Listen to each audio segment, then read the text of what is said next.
प्रातः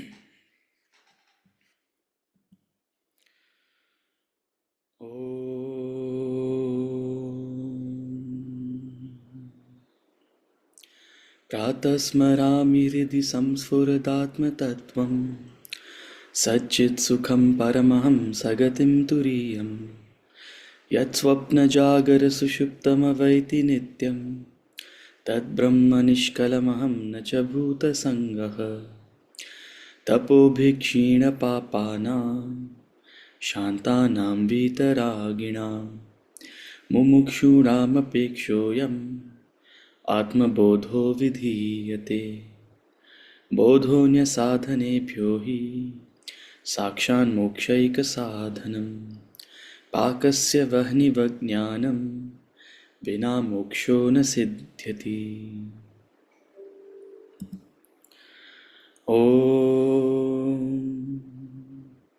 सहनाववतु सहनौ भुनक्तु सह वीर्यं करवावहै तेजस्विनावधीतमस्तु मा विद्विषावहै। ॐ शान्ति शान्ति शान्ति।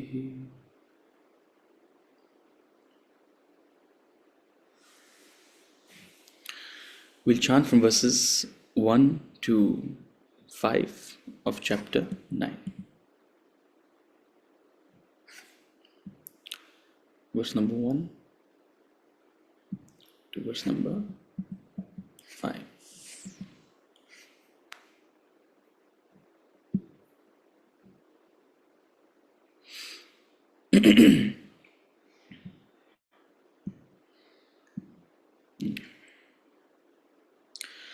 श्रीभगवानुवाच इदं तु ते गुह्यतमं प्रवक्ष्याम्यस्मनसूयवे ज्ञानं विज्ञानसहितं यज्ञात्वा मोक्ष्यसे शुभात्। श्रीभगवानुवाच इदं तु ते गुह्यतमं प्रवक्ष्याम्यनसूयवे ज्ञानं विज्ञानसहितं यज्ञात्वा मोक्ष्यसे शुभात्।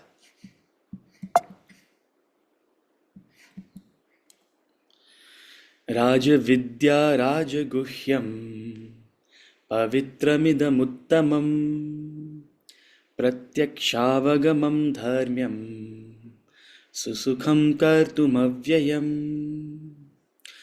राजविद्या राजगुह्यं पवित्रमिदमुत्तमं प्रत्यक्षावगमं धर्म्यं सुसुखं कर्तुमव्ययम्।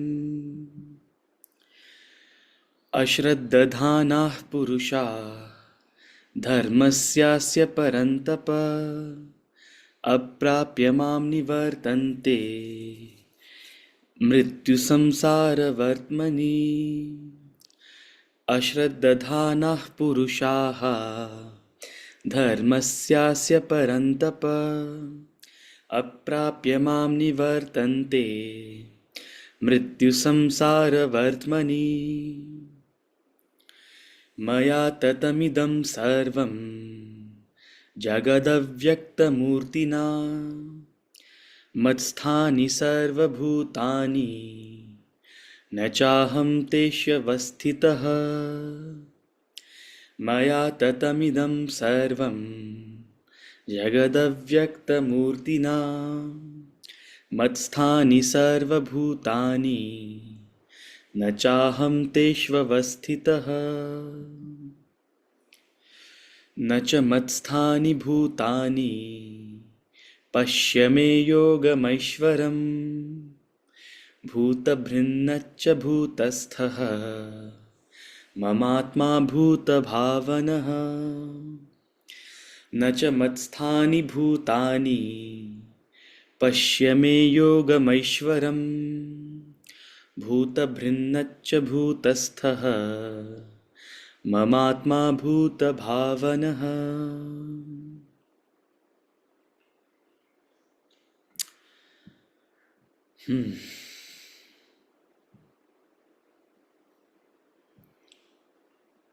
Hari Om. Good morning. Hari Om. Hari Om, Hari Om. Good morning, depending on the part of the world you are in. Hariom Hariom. उत्सव में आसाम में हूँ, गुवाहाटी। फिर भी आपके लिए तो गुड मॉर्निंग ही है ना. हाँ, उत्सव मना रही हूँ, उत्सव। Okay. Okay, we'll start with questions.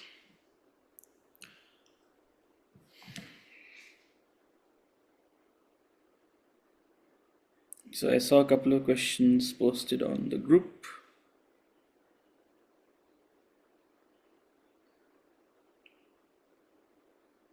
Question from verse number 22. Your mind pervaded every part of your dream, be it animate or inanimate. Your mind pervaded every part of the dream, be it animate or inanimate. Your mind alone constituted the entire dream.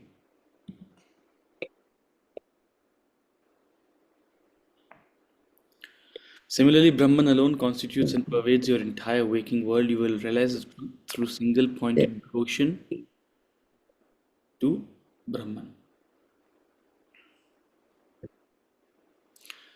How is the inanimate, animate, even the experience, all but the mind, one mind of the waker? One second.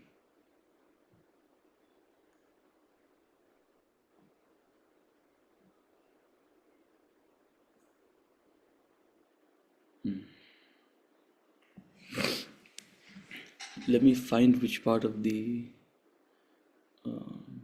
which paragraph is this? So the last lines, the last 4 lines of the verse. Acha, okay.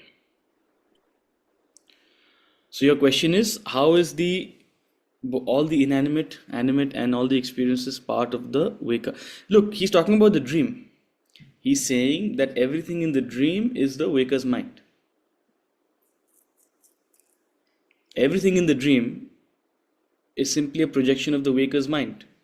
From the perspective of the waker. See, the moment you wake up, what do you realize? I was dreaming. This mind, this very mind which is right now conscious of the waking world, which is conscious of waking objects, waking people, waking experiences, waking phenomena, waking history, waking geography. This waking mind right now goes to sleep, means becomes unconscious of the waking world and enters into a dream. You can see it either way. You enter into a dream. Now, in the dream, you cook up a whole different world. That world also has a history, a geography. It has people, it has situations, it has circumstances. It has a story about you. So, but it is limited, no? No, it is limited. All he's trying to say, we're not talking about, of course, it's very limited. In the dream world is a hodgepodge. There's no clear cause and effect. You can be dreaming one thing in a moment, and the next moment it's a totally different thing. There's no cause and effect out there. But what he's trying to point out is that entire concoction. While dreaming, you think it's very real. While dreaming, you don't really suspect. Funny things are happening, but you never suspect. Oh, am I dreaming? But when you wake up, you realize everything was just a figment of my mind. I was right here, sleeping. And this mind, through which I am conscious of, this very mind through which I am conscious of things while being awake, projected its own reality, projected its own world, which felt real to the dreamer. So that is what he's saying, is that take that comparison. For the waker realizes that his mind was alone the cause of the projection of the dream. It was the projector of the dream, rather. Everything in the dream, whether it is the dreamer itself or the dream objects, the dream thing, the dream experiences, animate objects, inanimate objects, Where did your dream husband come from? Your mind. Where did your dream child come from? Your mind.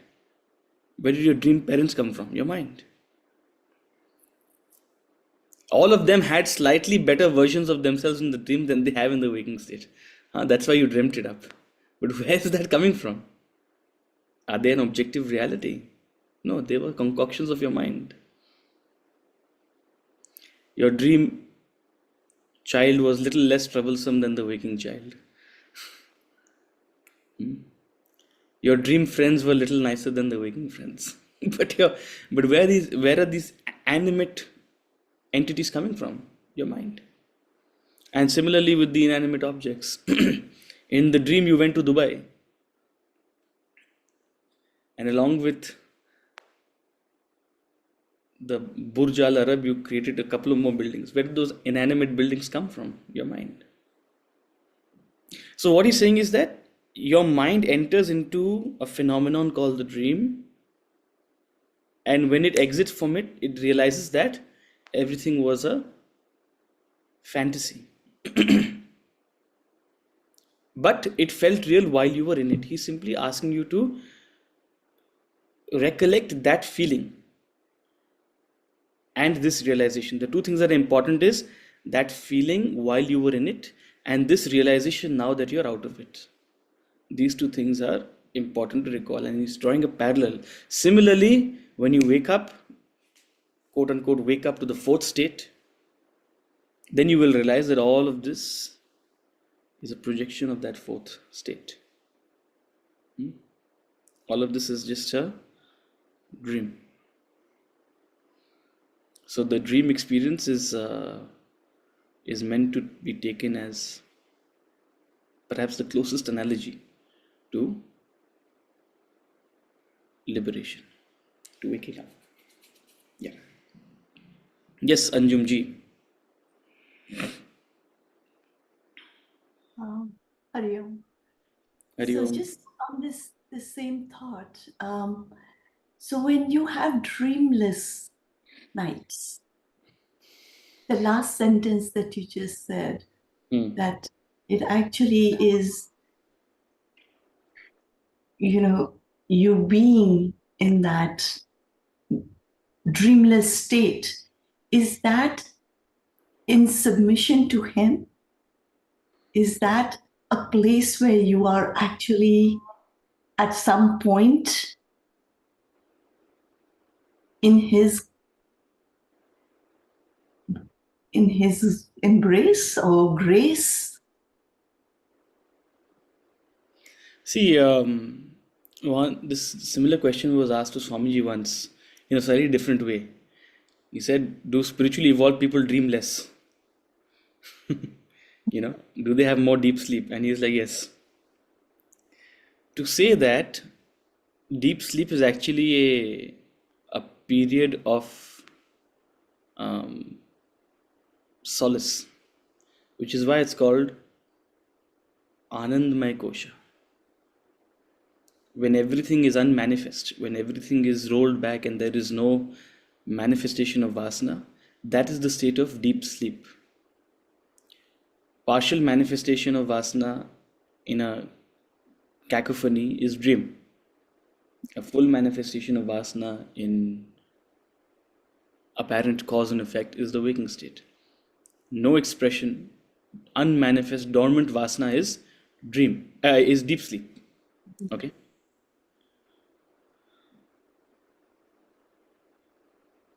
But deep sleep is a temporary state of bliss. It's simply a state where whatever vasanas are there are completely unmanifest. There's no expression. It's an expressionless state. So, if you understand the mechanics of a dream, according to Vedanta, a dream is sort of either unfinished thoughts or thoughts which are not finding that manifestation in the waking state. It's coming from you only. It's coming from within you. It's vasanas which are manifesting. Either they didn't get the right expression in the waking state, like unfinished experiences. things you saw in passing but didn't have the time to dwell upon them, or things you kept dwelling upon and you didn't feel you were done thinking about them. That's generally the pattern of what comes into your dream. Either a past unfinished thought or a recent unfinished thought, and some khichdi of that comes into your dream. So naturally, a person who is having a lot of thought stuff, a lot of action mentally, a lot of unfinished mental action, naturally they will dream more. And a person who is more collected in the head, or rather in the mind, who is more aware, who is more deliberate in their thought, such a person naturally will have less unfinished thoughts, and I'm not saying they'll not dream, but dreams take on a whole different mystical sort of meaning there. But they'll dream less, right? They'll be more sort of in deep sleep. And deep sleep is that mystical state. It's that mystical state of non-expression. It's where you are sort of with the void, right? Now, can you access that state while being conscious? That's meditation. A thoughtless state while conscious is meditation. A thoughtless state without consciousness, like without awareness, is deep sleep. You're not able to grasp it. But a thoughtless state with consciousness is meditation. So you're trying to sort of replicate deep sleep with awareness, and that's the gateway to him, as you say, or her, however you see them. Right? Meditation is the gateway to realization, attaining Godhood, reaching the feet of the Lord. So yes, that's the mysticism of deep sleep. That you're accessing it, you're experiencing it, but you're not able to grasp it. You're not able to stay in it. It's providing you a relief, no doubt. Currently, even the most agitated person, all they wish for is sound sleep. So it is a relief in that sense. It is the refuge of the Lord in that sense, right? Relief from your agitations. But in the perspective of spiritual liberation, replicating that state with awareness is meditation. Thoughtlessness. Thank you. Verse number 20. So, Rashmi, is it okay? How is the mind? Sir, I have lots more questions, but I can't ask so many. Basically, I'm trying to understand that how is a limit, like how does the waker's mind, like in the true sense, in the living world, how does it actually be able to construe so many things, like, and it's No, that's the mystery, no? a state of mind. That's the mystery. That's the fantastical mystery. Even right now, if you close your mind is capable of such imagination. That's the wonder of the mind. Your mind is capable of imagination. In fact, the mind imagines what it knows, and the intellect imagines projects what it does not know. It tries to investigate and estimate, anuman, infer what it does not know, and together they sort of but that's the imagination they are capable of. And you see that imagination very clearly, not only imagining things but imagining oneself also as another being, as a dreamer in the dream, right? So how it happens, it's fantastical. Neuroscience may have some explanation for it at a physiological level, but the fact is you're going through it. You're experiencing it as yourself. Don't you say, I had a terrible dream, I had a wonderful dream. You believe it's you, right? Although you realize once you wake up that it wasn't actually you, But where did it come from? This very vessel of consciousness with which you're imagining this world is the very same vessel you used to imagine that world. So that's the beauty of the mind. So during meditation, basically you're actually looking at the mind, isn't it? Like a mirror, like how we look at ourselves. Yeah, you see, you don't even have to go to meditation right now. What is looking? At some point, when we talk about this, we talk about detachment from your own material equipments. There is a distinction between the mind and that which is watching the mind, the intellect and that which is watching the intellect. These are equipments that are doing a certain function, but sitting behind them is an observer, a sakshi. The problem is that sakshi is constantly identifying with the mind. The sakshi is constantly identifying with the buddhi. The sakshi is constantly identifying with the body and imagining itself to be the body, to be the mind, to be the intellect. That's ego.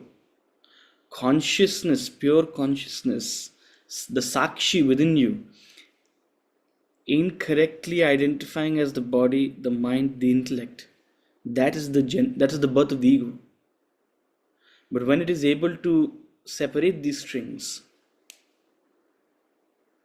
when it is able to become an observer of them detachedly, that's meditation. So what are you doing in meditation is you're reaching this innermost sakshi in you and simply trying to sit on the balcony of that consciousness and watch thoughts as they pass by.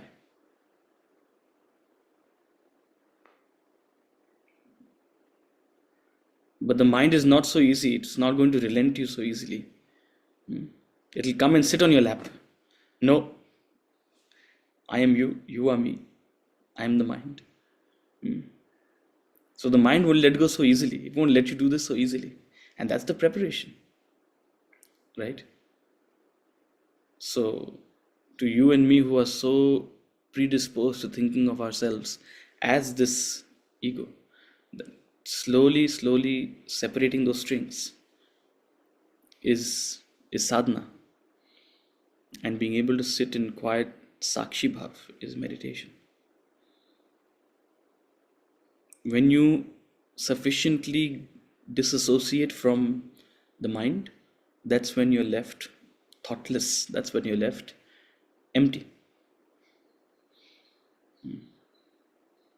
That's when all the clouds have been separated and the sun shines through. So that's the analogy of meditation. In meditation, you're just trying to pierce through the clouds of thought. You're trying to discover beyond this mind. It's the consciousness watching itself, attempting to. I can use words and words and words because words are just a beautiful but vain attempt. You have to sit in meditation to realize it, to attempt it. And then, of course, sit sufficiently long. It's an arduous journey, it's an arduous path.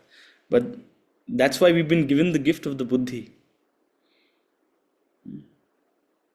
to go within.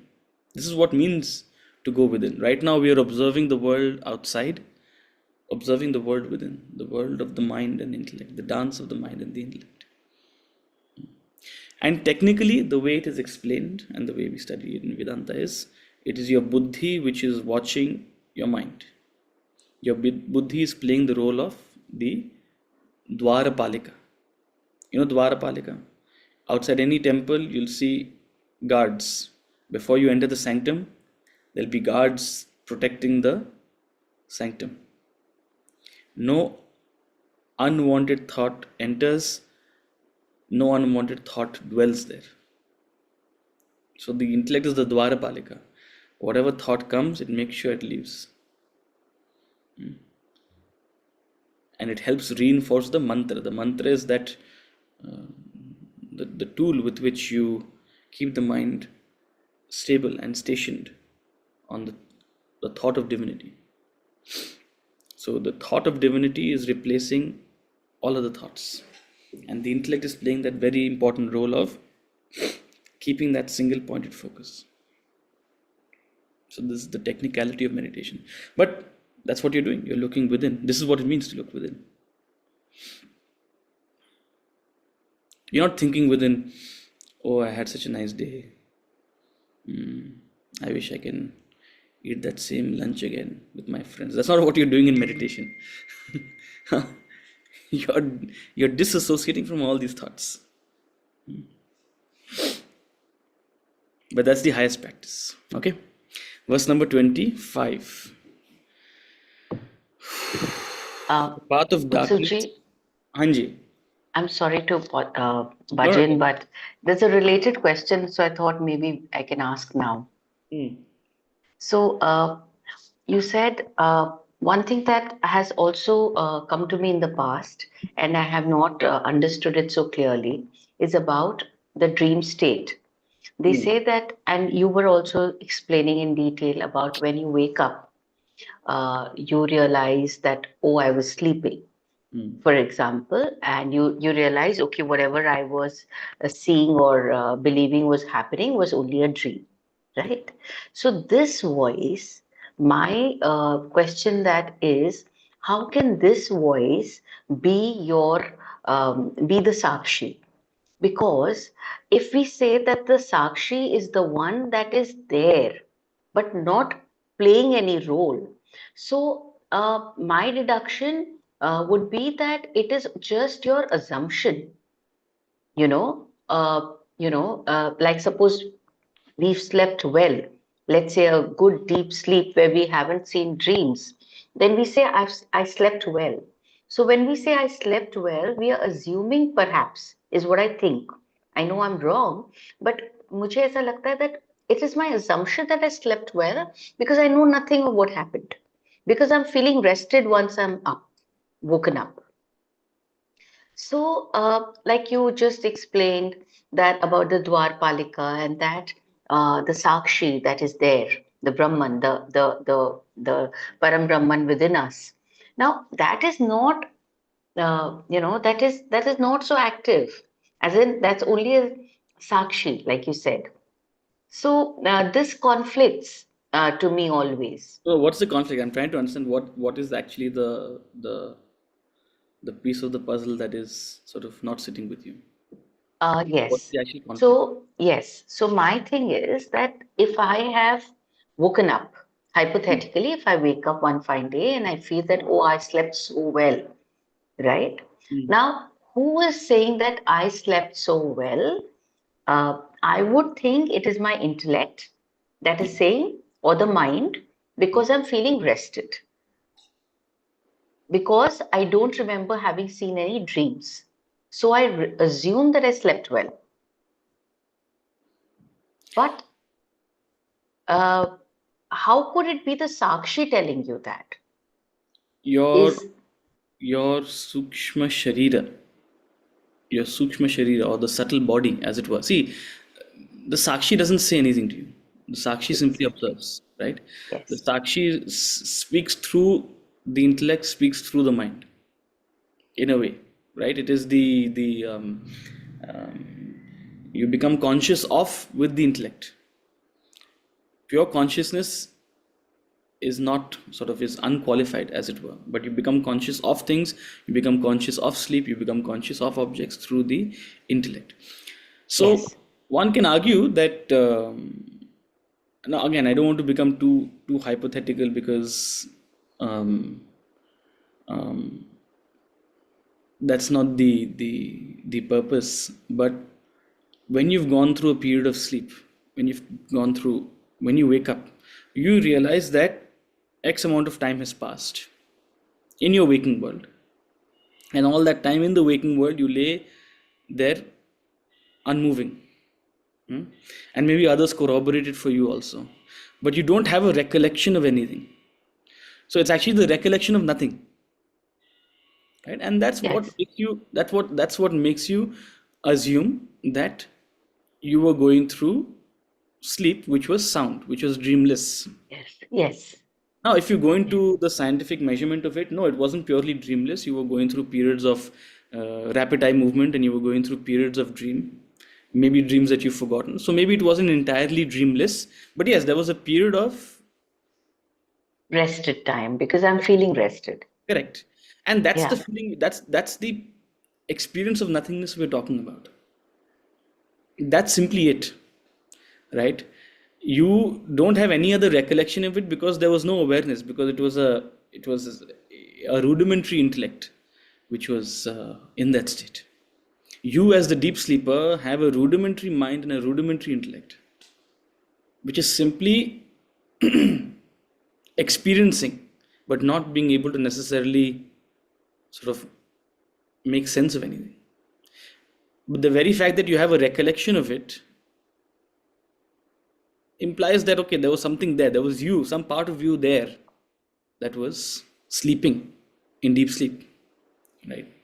But I don't see why that is necessarily a conflict. I mean, I still don't get what is the exact question. I mean, if you're splitting hairs between, is it the sakshi which is telling you this or the intellect which is telling you this? It's clearly the intellect which is telling you this. The sakshi is not it doesn't have a voice outside it's sakshi because Exactly. right? Exactly. No, also, of course, I don't want to split hair, but only for my clear understanding is that so the Sakshi within me and you and everyone else, am I right to say is the same? I mean, it's not tinted at all. Okay. So if that be so, then uh, all right, I get it. But my only point is that if we talk of waking state, which I've in the past also have thought about it when I read about it, is that a deep sleep के बाद जब हम उठते हैं, जो what has been explained and maybe understood by me, not understood properly, is the voice that tells us, "Oh, I slept well after deep sleep." That voice is Sakshi. Now, my thing is the Sakshi really talking to you like that? The Uh, sakshi talks through your buddhi. But sakshi, I mean, for all practical purposes, no, the sakshi doesn't talk. that's not Sakshi. That's your only You intelligence that sure. you're deducing. That you're deducing you slept well because you know of nothing. I mean, you slept at 7 a.m., you woke up at 7 p.m., and what happened in between is a clean slate. I hope you So slept the other perhaps, way around. I hope you slept at 7 p.m. and woke up at 7 a.m. Uh, yes, yes, you don't have just a to, broken no, schedule. time cycle, yes, no, just said it. See, again, this is um, f- even if you see, it is your buddhi which is the seat of sort of conditioned consciousness, right? So pure consciousness through the buddhi thinks, reasons, judges, decides, becomes aware. Pure consciousness through the mind feels emotions, has likes and dislikes, develops desires. Pure consciousness through the body acts and perceives. Okay, your material equipments are simply tools through which consciousness functions. So awareness of all your awareness of things, phenomena, concepts, ideas is happening through your buddhi. It's consciousness functioning through your buddhi. Pure consciousness functioning through your buddhi to become conditioned consciousness. Similarly, all your feelings, all your emotions, all your likes, all your dislikes, all your desires, all your preferences is consciousness through your mind expressing as. So naturally, if it passes through the mind, it develops the color of the mind. If it passes through the intellect, it develops the color of the intellect. That's why we call it conditioned, right? In meditation, you're doing the exact opposite. You're trying to sort of remove that conditioning. You're trying to remove that sort of passing through. You're trying to reach the light before it actually hits the the the reflecting medium, as it were. But coming back to your question, yeah, you can very well argue that it is the intellect telling you, yes, I had great sleep, based on a memory it has of that sleep. But that doesn't change anything. I mean, I don't see how that necessarily changes the concept in any way. But if it does, and please, if that, if there's any apparent contradiction, please, you can definitely ask a follow-up question. Okay. Uh, The path of, sorry, yes. Is sorry. it a follow-up question? Yeah, sorry. Just this last thing that you said about consciousness getting conditioned.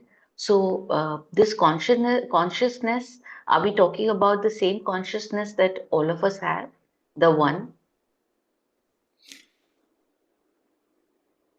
See, yes, consciousness is one. It is indivisible. The one Yes. that is in you is in me, right? Yes. Uh, Yes. So and that, can that get conditioned? see, you're talking at two different levels. Now we can intellectually verily agree that no, it cannot get conditioned. It is beyond, right? And then we can feel very happy about it. But the reality is that you are conditioned in your way, I am conditioned in my way, and we are stuck. And that's the meaning of Maya. Can it get conditioned? No, but we are experiencing its conditioning. That's Maya. It is and it is not. That's the illusion.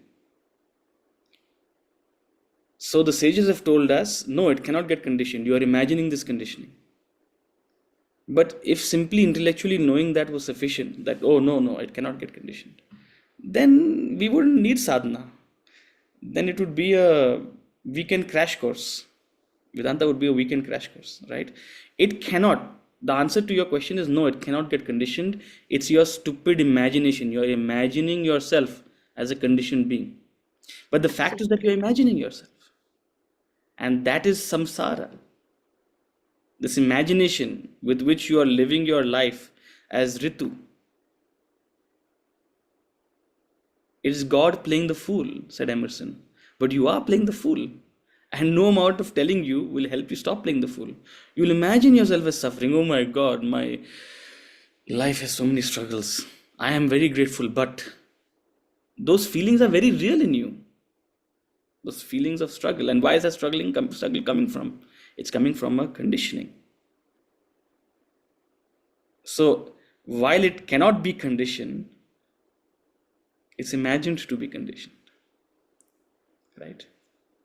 So just asking theoretically, then can we say all we are talking about all the while? I mean, even these classes, the understanding, the correction element is only at the level of the mind and the intellect then.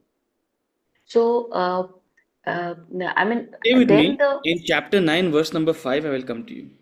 thank you so much. Yeah. Thank you. I And will so come to sorry you. for, No, because I'm going to specifically, these are very good questions.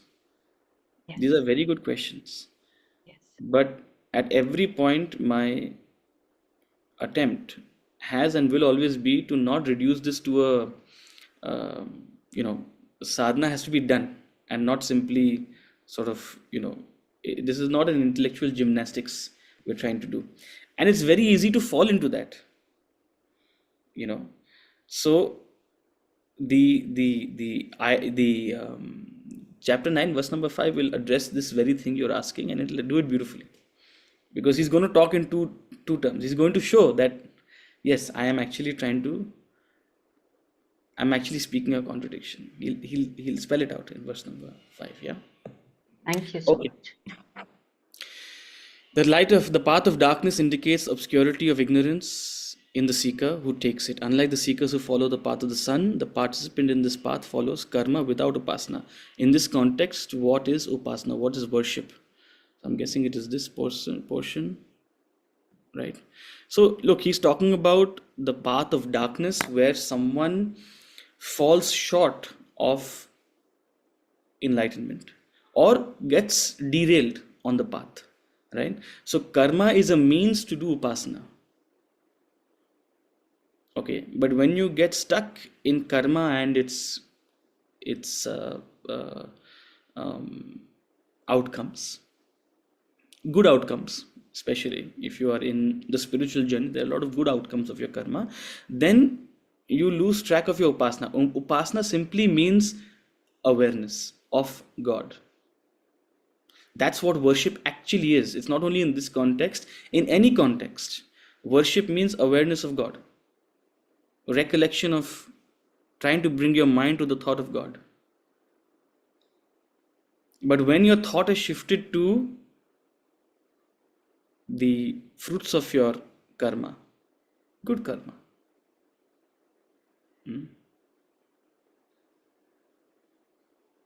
at a material level, at a emotional level, at an intellectual level, at any level, when your thought shifts to the karma and its sort of fruits, and you lose your awareness, or you lose your attempt to remember, you become satisfied with the pleasures that even the sadhana brings you. That's what it means by the participant is following karma without upasana.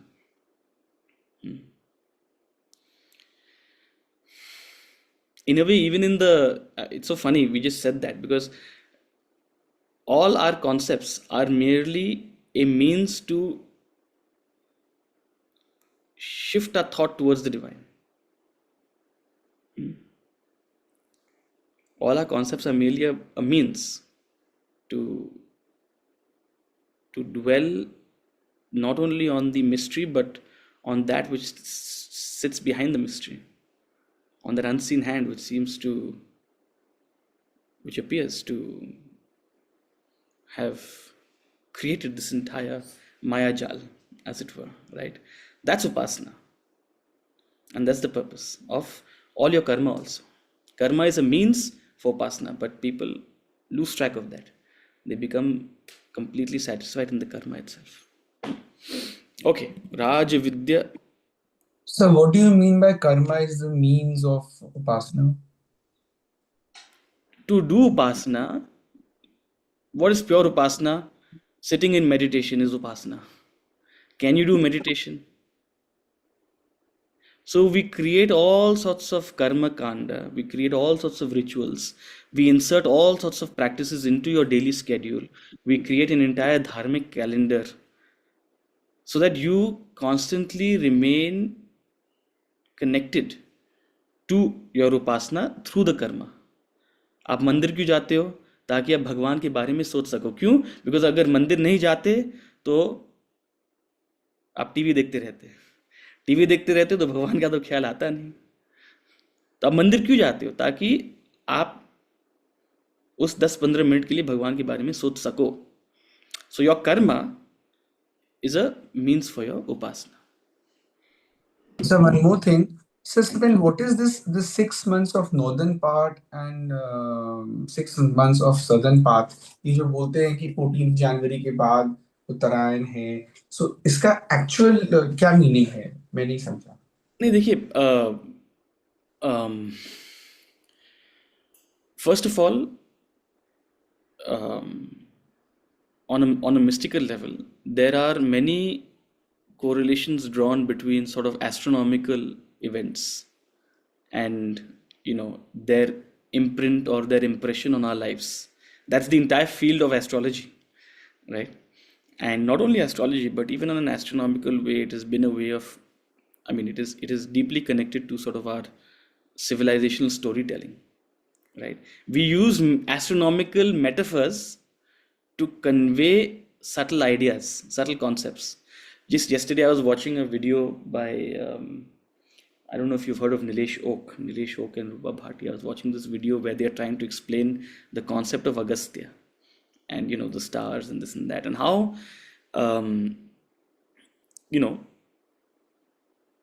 the movement of certain celestial objects sort of were turned into, a mythological story.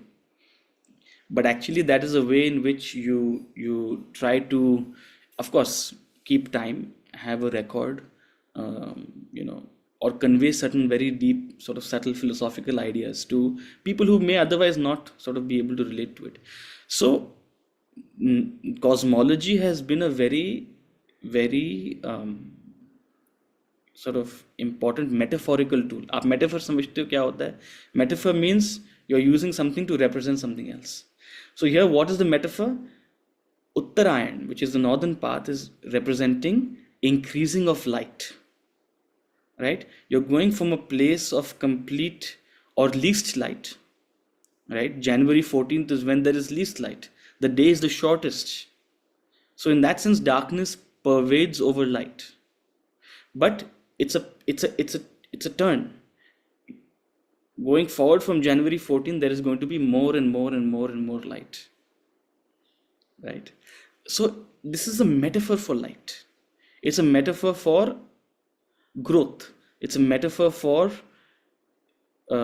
sadhana in that sense, because you're allowing, you're learning, you're channeling growth, right, by allowing light to overpower darkness. There's never going to be total darkness. There's never going to be total light, right? You're going through this sort of sinusoidal. You reach the cusp of Uttarayan, complacency sets in, and you move into Dakshinayan. And when you're in the wrong direction, then you may be very knowledgeable, but because your mindset is in the wrong direction, because you are attracting forces of darkness, that's not conducive for your sadhana, right? So one can draw all these sort of metaphorical sort of messages, right, from these things, to reduce it to a sort of literal meaning that 6 months of the year is auspicious, 6 months of the year is inauspicious. I mean, I don't know how we would sort of function then, so it's a metaphor for light. Why I asked this question, like somebody died sometime back, a month back, so he said 10 दिन पहले, तो he said देखो उत्तरायण में उनका death हुआ because he was a very noble soul. So that, and we just read this, so I thought इसका ये तो कोई logic नहीं हो सकता है. Yeah. See, no comments. I don't know what they mean by that. So you just said that the mind imagines what it knows, and the intellect imagines what it does not know. I didn't understand the second No, one. the intellect is the tool with which you venture into the unknown. The intellect is that which sort of uses what it knows to step into the unknown. Anuman lagata hai, infer karta hai, tries to extrapolate, tries to investigate, right? That which is not known. So I basically said it is mind pro max. Mind is a basic tool. Intellect is a pro max. It can do some special things also. That's it. Okay. 9, chapter number 9. Raja Vidya, Raja Guhya Yoga. The yoga of royal knowledge, Raja Vidya, and royal secret. Again, relatively short chapter compared to what we've seen before, just about 34 verses, and divided into 4 topics. So as I said in the previous class also, that this idea of return and non-return, the path of the sun and the path of the moon, he'll talk a little more about it. Talk about this idea of return and try to convey the ultimate knowledge, the knowledge of Maya. That is there actually a return and non-return happening? Because once we start thinking about this, we get totally consumed in this idea that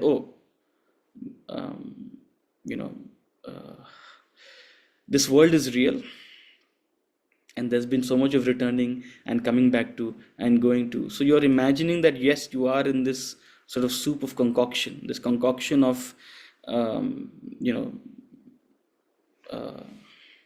this web of karma, as it were.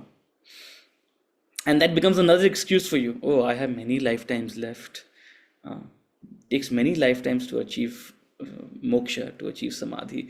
So it almost becomes like another tool with which you postpone your sadhana, you postpone this enlightenment.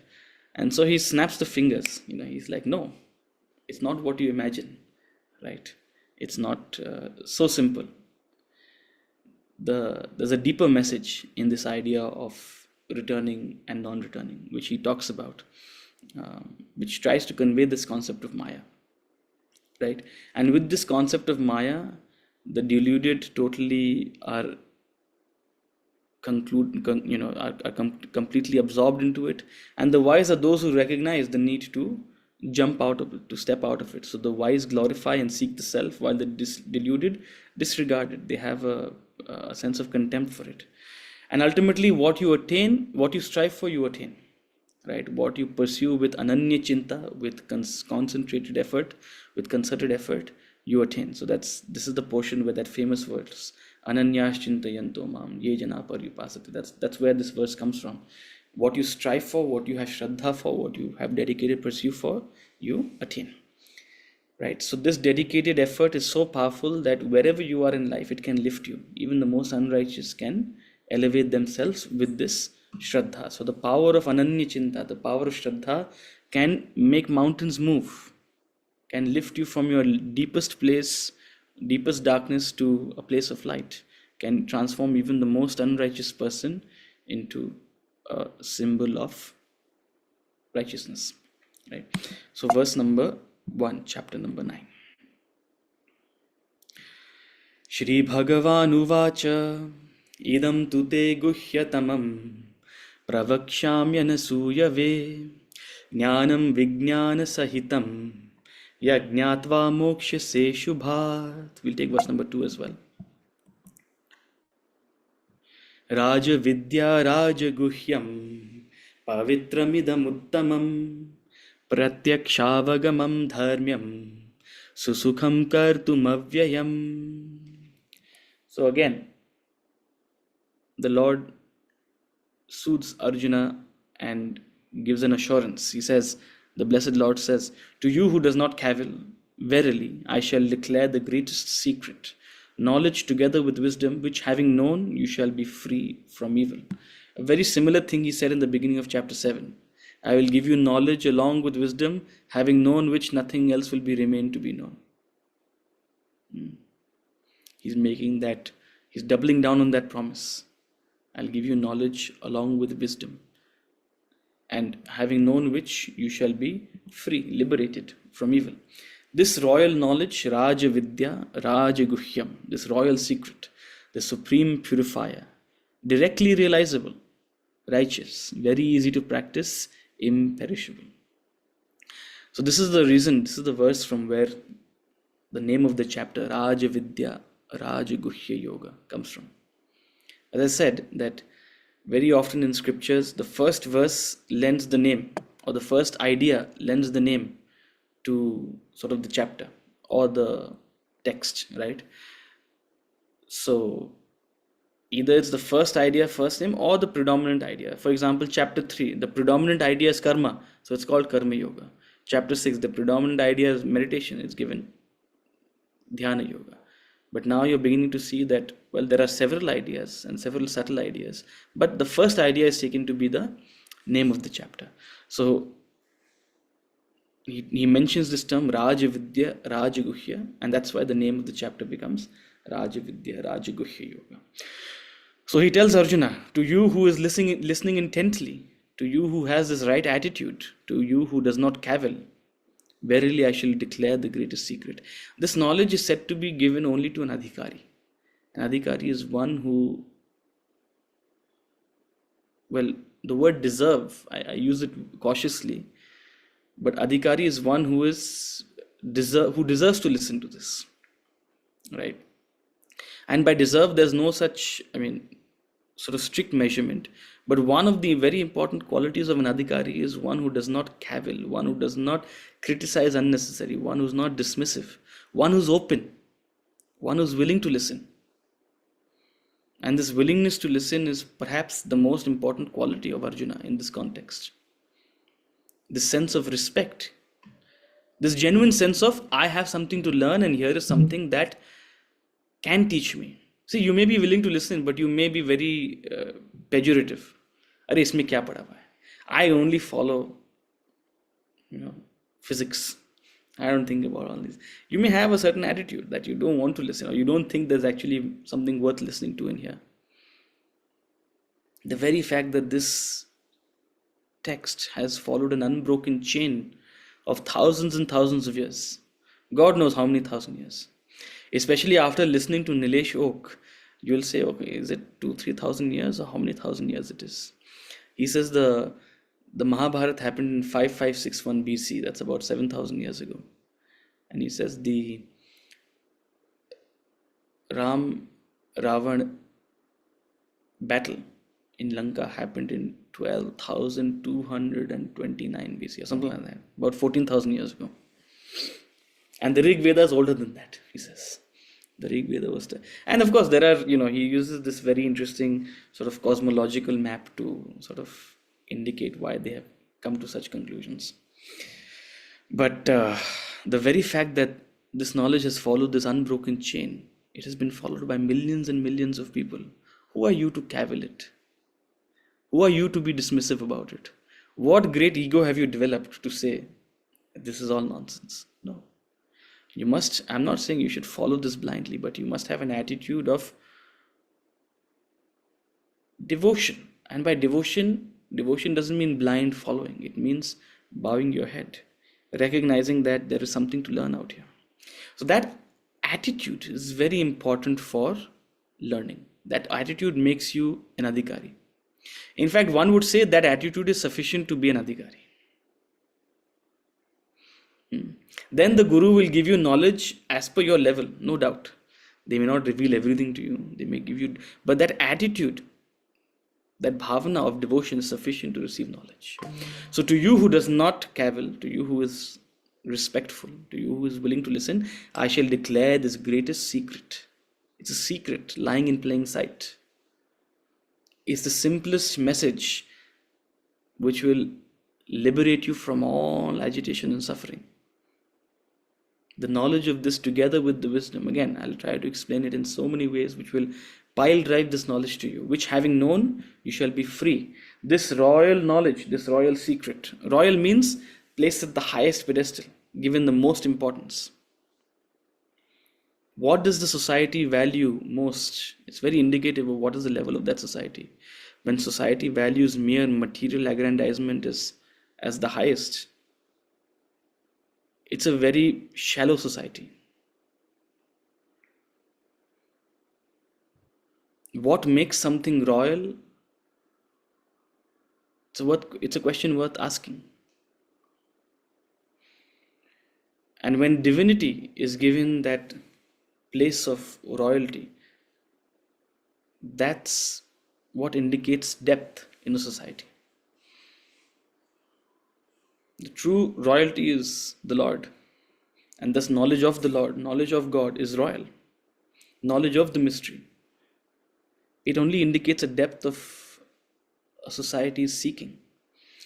So that's why this knowledge is royal, because it's the highest knowledge one can pursue for. It's the highest knowledge which is meant to deliver to you the purpose of your life. And yet it's a secret. It's not easily understood. And even if it's understood, it's not easily absorbed. And yet in this verse he says, it's the supreme purifier, directly realizable, righteous, very easy to practice, susukham.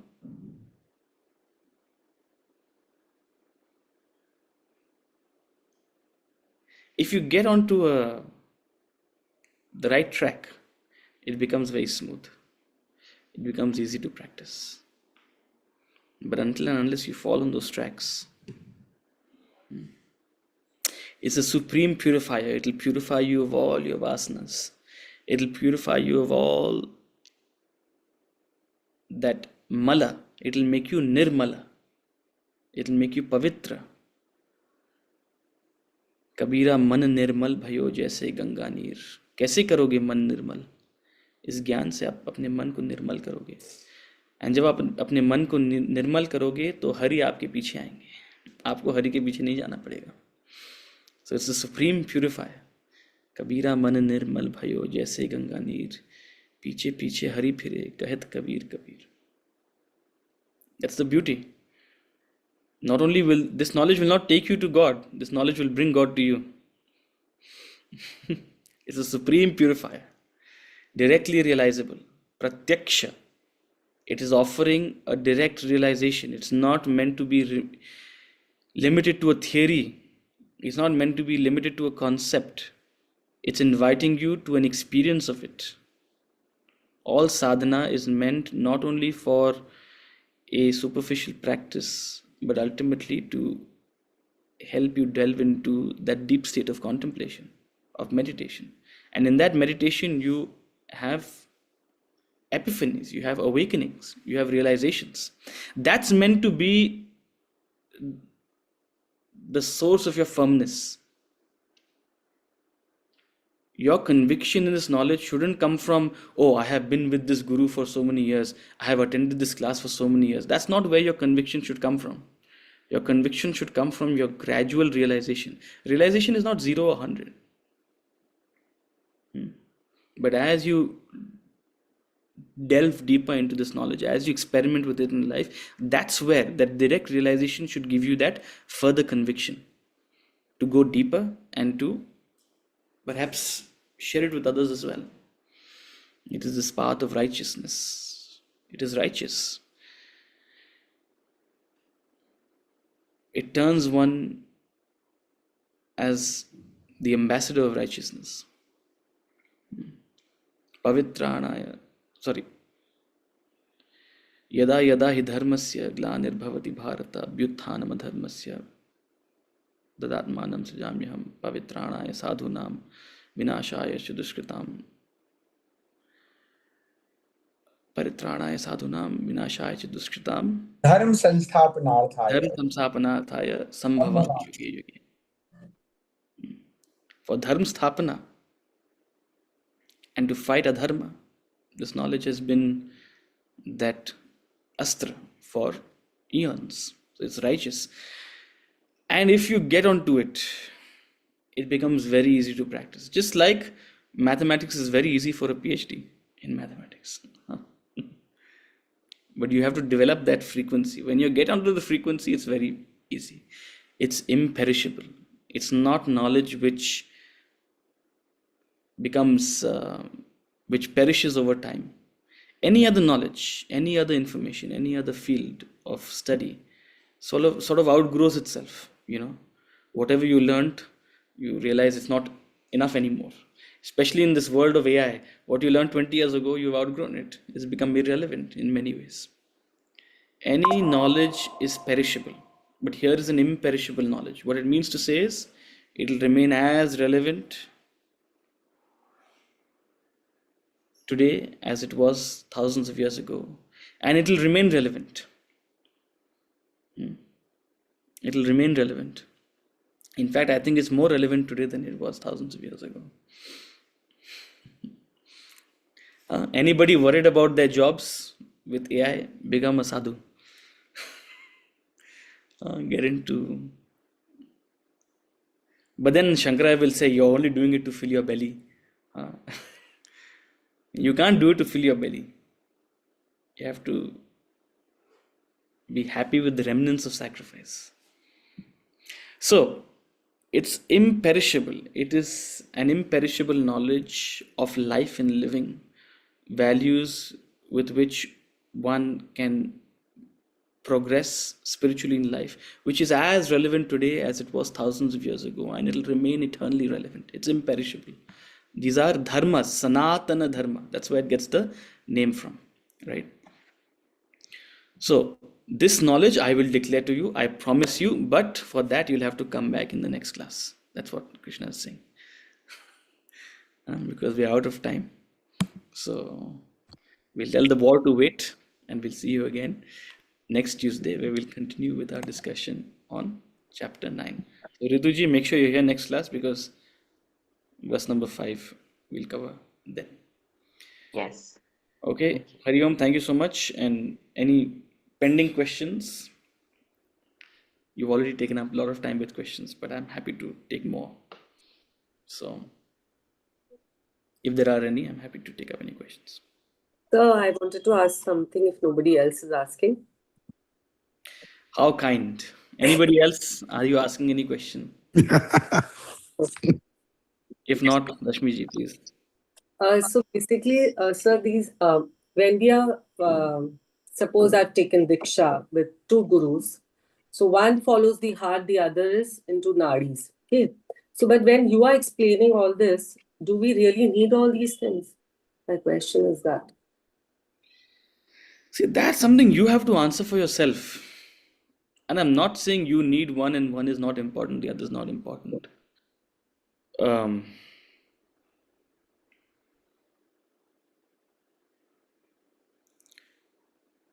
based on your temperament, even different spiritual margas are swadharmic and some are paradharmic, right? So that's not something that I can tell you.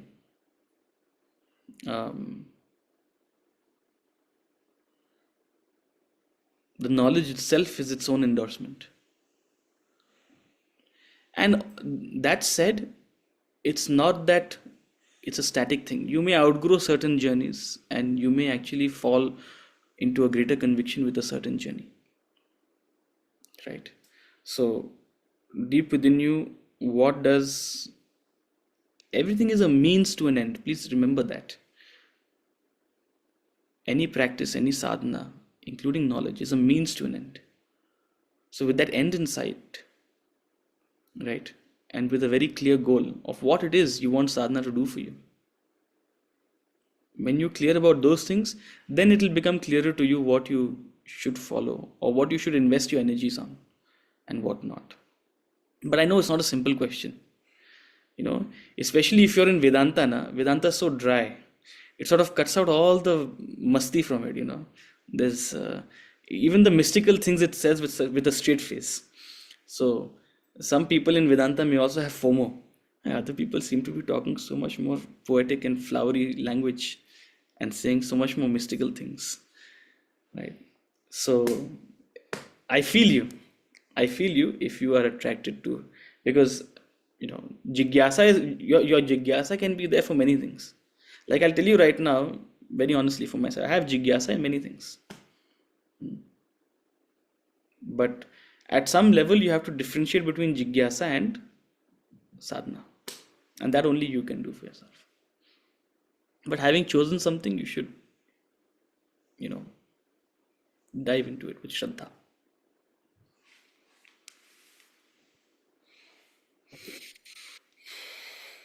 And 2 gurus, मतलब insurance policy. So this was like 20 years back, I'm talking हाँ, about. मतलब Oh, my 30 years of like last 30 years.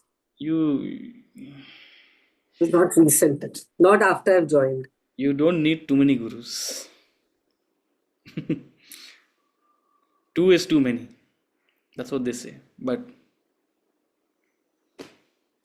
no, the idea is, it's not like you're not meant to turn possessive about your guru. Neither should a guru turn possessive about their student. That's not the idea. The idea is focus on going deep. That's what we're saying. Historically, people have explored multiple paths, right? It's not that you have to be wedded to a certain sampradaya or something,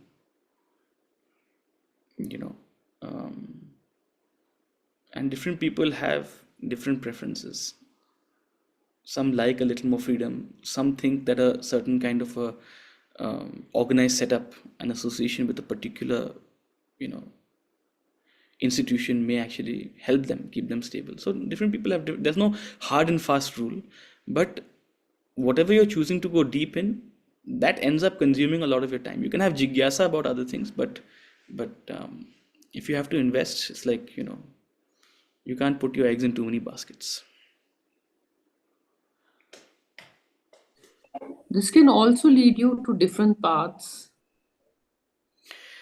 Yeah, I mean, दिमाग की बत्ती खुल जाएगी तो Maybe you're attaining the same, the goal might be the same, but then you're leading, on different paths. Absolutely. As I've said before, that this exploration has made me appreciate many other journeys as well, right? So even if you don't take different paths, you'll actually appreciate different people taking different paths, because you'll see sort of their journey to reach at the same or a similar destination. See, it's like when you're at the bottom of a mountain, all you can see is your trail up to the mountain. But when you reach the top of the mountain, all of the trails become visible to you. Oh, you came up from there, but someone can come up from there, and then someone else will come up from there, right? So, or even halfway up, you realize, oh, there's another trail from there also. And there's That's such a another trail there. beautiful analogy. Beautiful. It's not mine. I mean, one may have conceived it, but I think it's a very common analogy. But yes, it's a beautiful one nonetheless. So that's why I use it. right? Your vision becomes more panoramic. That's all I'm trying to say. Your vision becomes more panoramic. Okay. Thank you so much. We'll see you again next week. Hari Om. Have a good weekend. Hari Om. Hari Om. Hari Om. Hari Om.